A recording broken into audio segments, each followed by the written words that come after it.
sakripisyong ginawa mo at mga pangarap na iyong pinitawan para sa Kanya. Binilinaw ba? Hindi mo naman dapat bilangin ba? Hindi ba't nakakatuwa kapag tayo'y nananalangin? Sinasabi natin sa Panginoon ang lahat ng ating hangarin, kung ano ang naman ang mga puso natin. Panginoon, heto po ang mga plano ko. Gusto ko pong maging guro. Gusto ko pong maging artista. Gusto ko po ng buhay na walang pangamba. Pangarap ko po talagang makapag-perform sa harap ng lahat. At alam kung kaya ko yun. Marami akong talento at malakas ang loob ko. Nag-aaral akong mabuti para maging bihasa sa aking magiging kurso. At dahil na rin sa ayokong mapahiya sa mga magulang ko dahil nakatingin sila sa akin. At hindi lang sila. Marami pang iba. Yung mga followers ko sa social media. Ang kapitbahay namin si Wilma. Yung mga kaibigan at mahal ko sa buhay na naniniwala na ito ay aking makakaya. Panginoon, heto po ang mga plano ko. Gusto ko pong maging successful na tao para makatulong ako sa Gusto ko pong maging daluyan ng karunungan mo para sa iba. Maging magandang halimbawa sa mga tao. Kaya humihingi po ako ng inyong pagsama, Panginoon. Heto po ang mga plano ko. Sana magkatotoo. Sana malari. Sana matupad. Hindi lang nakakatuwa na alam kong nakikinig siya, kaya hindi ka nag-aatubiling magkwento sa kanya. Alam mong rinig at alam niya ang lahat, kahit ang mga bagay na hindi mo pa sinagaya. Mag-audition po sana ako mamaya. Kaso may gawin fix kami sa bahay ni Tasmin, kaso hindi ako makakausap sa pa naman. Sa susunod na lang sisiwag muna ako mamaya. Bukas na lang ako sasama sa kanila. Sasali mo ng tropa sa outing daw kami, sabi ng mga barkada ko. Daw kami. Kaso lang ko sasama na sana ako, kaso lang linggo. Kung ayaw mo ko sa lugar na yun, kaya hindi ako pumunta. Ang araw ng linggo ay para sa inyo. Sa susunod na lang ako babawi sa kanya. Sali ko lang sa dance lang ng school na namin, Lord. Every Saturday yung practice. Sasabay mo siya sa big evening ng simbahan. Sa bawat next time na lang. Sa susunod linggo yan eh. May practice din kami sa church. Marami pang time para makapag-Seek ye first the kingdom of God and His righteousness, and all these things shall be added unto you. Next time, pag hindi na Sunday yung schedule, pasensya na. Si Lord naman muna. Si Lord naman muna. Si Lord naman muna. Ngunit paminsan-minsan naiinip ka. Nagmamadali ka. Pinipilit mo kagad ang mga bagay na may sariling panahon. Gumagawa ka ng sariling paraan kahit hindi na matingin sa iyong kaalaman na hindi niya ito kalooban. Minsan ba'y nasabi mo na, Panginoon, mahal kita. Naipakita mo na bang totoo ito? Nasabi mo na bang totoo ang pagmamahal mo?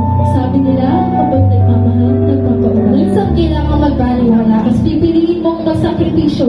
Naipakita lang na ang taong minamahal mo ay mahal mo talaga. Ikaw, naipakita mo na bang minamahal mo siya? Sa parang paraan, sa anong halaga? Ang mga sakripisyo ginawa mo at mga pangarap na iyong pinitawan para sa Kanya. Nabilang mo na ba ang pagpapakita ng pagmamahal sa Kanya yung may sakripisyo na higit na Panginoon? Ito po ang mga plano mo, pero ang matupad ay sa iyo pa rin. At ang magdesisyon na ikaw, ano ba ang pipiliin? Ano ba ang ilalaban? Ano ba ang para sa ikaluluwalhati ng Kanyang pangalan? Ang mga sakripisyo ginawa mo at mga pangarap na iyong pinitawan, saan pa natin yan maitatala? Iyan ba'y sa pag-aaral? Sa pamilya? Sa minamahal? Sa barkada? Ba'y panahon? Oras? Sarili? Ano po man? Paminsan, ikay masasaktan. Pangarap ko ito. Mahalaga siya. Para ito sa aking pamilya. Paminsan, hindi mo maiintindihan. Tama ba itong aking ginawa? Sama ba kita, Panginoon?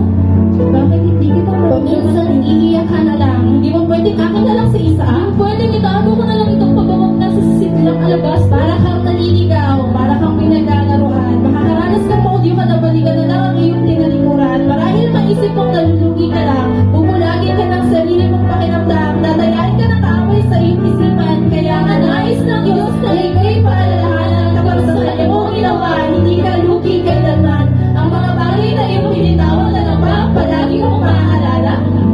Nakakalimutan mo na ata ang iyong pinaglilingkuran ng may gawa ng langit at lupa. Ang mga sakripisyo mo na lang ba ang iyong makikita?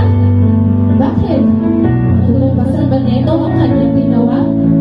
Ang mga masasakit na salita, ipinagbenta siya ni Tilatwa. 30 pirasong pilak ang bayad sa kanya, kapalit sa mas malaking halaga. At ang halagang iyon ay ang buhay mo ngayon. Ang mga plano niya sa ang mga tagumpay at kawasakan na nararanasan mo. Ang butas sa kanyang palad, ang tanda na siya ang unang nagsakripisyo at nagpaubaya. Alam niya ang hirap na darating, ngunit hindi siya nagsalita. Kaya, tumahimik ka. Sumunod ka lang at magtiwala.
dapat bilangin pa.